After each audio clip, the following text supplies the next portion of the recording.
সকাল ৭টা বাজে গীতা জ্ঞান প্যারিস্টের নতুন ভিডিও এসে গেছে। "যদ্যপ্যেতে ন পশ্যন্তি লোভপহতচেতসঃ কুলক্ষয়কৃতাং দোষাম মিত্রদ্রোহে চ পাতকম।" শিখব আজকে আমরা এই শ্লোক। "যদ্যপ্যতে ন পশ্যন্তি লোভোপাহতচেতসঃ।" দেখুন, লোভো কেন? দুটোই দীর্ঘস্বর। यद्यप्यते न पश्यन्ति लोभोपाहतचेतसः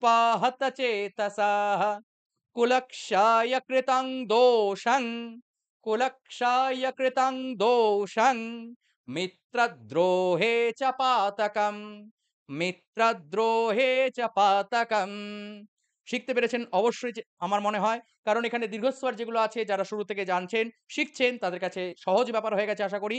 তাও একবার বলে দিই, লোভও যেমন দীর্ঘস্বর আছে তেমনই সেকেন্ড লাইনে কুলক্ষয়কৃতাং দোষাং দয়কারও দীর্ঘস্বর, আবার মিত্রা দ্রোহে চ পাতকম।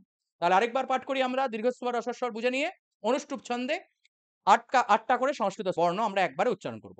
यद्यप्यतेन पश्यन्ति लोभोपहतचेतसः कुलक्षय कृतं दोषं मित्रद्रोहे च पातकम्।